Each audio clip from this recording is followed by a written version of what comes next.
Сәлем достар, осы видеода One Piece анимесінің топ 8 мықты чичибокайлары жайлы айтатын боламыз.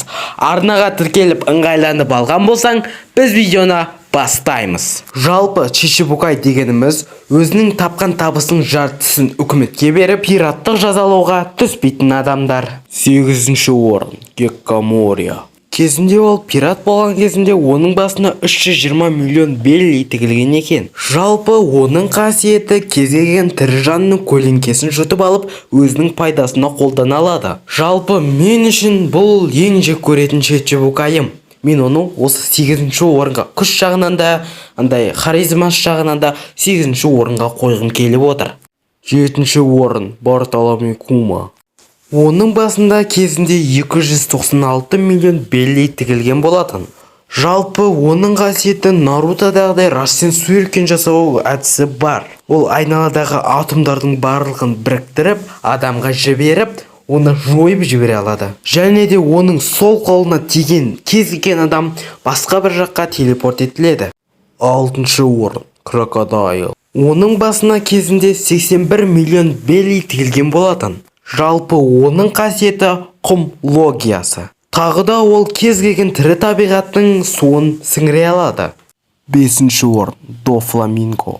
Оның басында кезінде 340 миллион белли тігілген болатын. Бұл кісі туралы айтатын болсақ, бұл кісінің қасиеті әзірше бізге белгісіз, бірақ та өте эмоционал кісі екені бәрімізге анық. Бұл керемет негізі менің ойымша, және де былай ойлап қарасақ та 5-ші орынға тұралық деп ойлаймын. 4-ші орын Боа Хэнкок. Хэнкоктың басында кезінде 80 миллион белли тігілген болатын. Бұл қыз енді өзіне өте көп алып алған. Бұның қасиеті, егерде сен осы қызды көріп ұнатып қалатын болсаң, ол сені бірден тасқа айналдырып жіберуі мүмкін. Тасқа айналмаудың тек 2 жол бар. Бірінші ол қызды ұнатпау, екіншісі өз денеңді жарақаттап, қан тамырларын сөйтіп жүргізбеуі короче. 3-ші орын Джимбей. Жалпы бұның листовкасын таба алмадым. Жалпы бұл Джимбей туралы бізде өте аз ақпарат бар. Ол балық адамдардың ішіндегі алғашқы чичибокай болып саналады. Сосын қателеспесем, ол Луфидің командасына қосылатын секілді пайти. 2-ші орын Маршал Д. Тич. Бұл Маршал Д. Тич алғашқы 3 фруктовик жеген адам. Оның қара құрдың күші бар, егер оған кез келген фруктовик қолын тигізсе, оның күшін жойып жібереді. Және де оның Беларустың да күші бар. Және де осы пидарас Эйсті ұстап берген. Эй, Акиносуги. 1-ші орын Сұңқар көз Михок.